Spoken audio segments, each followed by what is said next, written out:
لە ڕۆژاوای کوردستانەوە دەست پێ دەکەمەوە لە حەسەکە زیاتر لە 20 ڕۆژە هاوڵاتیانی حەسەکە ئاوی خواردنەوەیان دەست ناکەوێت. ئەمە یەکەم جار نییە کەم کێشەیە بۆ هاوڵاتیان دروستە بێت. هاوکارم لاڤە ئەسعەد لە حەسەکەەوە لەگەڵم دەبێت. لاڤە، هۆکارەکە دیارە، چارەسەر بۆم پرسە چییە؟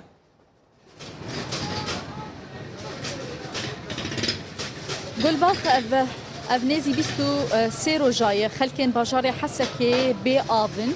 Helbet ev ne cara yekemîn e ji ber gojêdera serekeya ava bajarê Hesekê bajarê Serêkaniyê yê navenda Elokiya avê golî gundewarê Serêkaniyê dikeve. Piştî dagirkirina bajêr ji heyama salekê ve ev cara nehayî got av li bajarê Hesekê gundewarê bêna got nêzî milyon kesî ji ber birîna avê ji hêla artêşa Tirkiye grûpên çekdariyên opozisyona Sûriyê xelkên Hesekê gundewarê wê bê av dimîn. Lê ji bo bêtir em zanibin xelkên Hesekê çi zehmetiya dikişînin em ê ji xelkê Hesekê bi xwe bipirsin. Li bê de welatiyek ji bajarê Hesekê bimiriye îro 23 ro hûn bê avin hûn çawa dikin. îro 23 ro wê avin ji xulê gelkî zehmet e em ava dîn a bîra em nizanin bê şêrînin. Ji bo vexwanê çê dibe çê nabe çawayê em jê fêm nakin. Em av dînin her fetrakê sarîcekî ji merdîne û xwedê ne mezbût e, av ne mezbût e, gelkî zehmet e.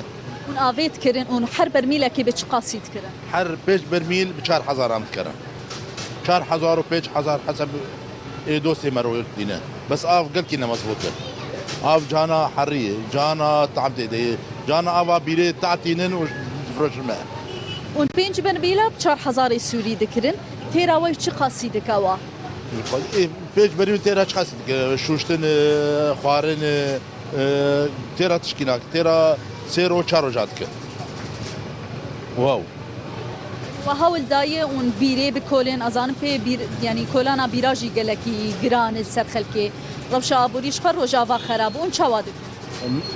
Bir ava tale û bir yani ew karîsê êş kesî kiştik diçû min axê. Yani ava a karîzayê ne sihîye. Heta a tal jî ne sihîye. Ya yê tal bi ya şor bi ne şûştinir dibe ne ji xwanê ne vexwanê dibe. Zehmet gelkî zehmet e. Roja me gelkî zehmet ji bo avê. سیاتە دکەم سعات باش هەلبەت وەک بۆ دیار کرد ji bo malbat pêwîstiya malbatê helbet her malbatek pêwîstiyayê bi taybet werzê havînî pêwîstiya xelkê bi avê heye lê ta got ava xwe bi dest bixin ew neçar dibin got 4-5 Sûrî bidin ji bo avê ji bo kirîna avê. Ez xwazim amaje bû yekê bikim Gulbax rêveberiya xwe ser projeyek nû ji bo kişandina avê ji bo xelkên Hesekê got projeya El Himmet hat naskirin dest bi projeyekê kir tevî got projeya wa bi dawî bî û got got em ê wek ji vê projeya hanî avê bikişînin bajarê Hesekê gundewarê wê lê ta roja îro hîn jî bajar bê av e. Şaneyek krîzê ji bo avê ji bo rewşa ava Hesekê hat ava kirin ji hêla rêveberiya xwe ser be ta got nirxê yek bermîlê av ji 1000 lêreyê Sûrî bi tenê bi 400 lêreyî werfirotin lê tevî wilo jî kêsebazî heye. Xelkên bajarê Hesekê got bi piraniya xwe karkerên gelek ji wan fermanberên hikûmeta Sûriyê ne mûçeyên wan kêm in neçar dibin got avê bikirin. Gelek em ji bîr nekin koçberên xelkên Serêkaniyê li bajarê Hesekê bi cih bûne pere biwartinê ya avê ji xwe bikirin.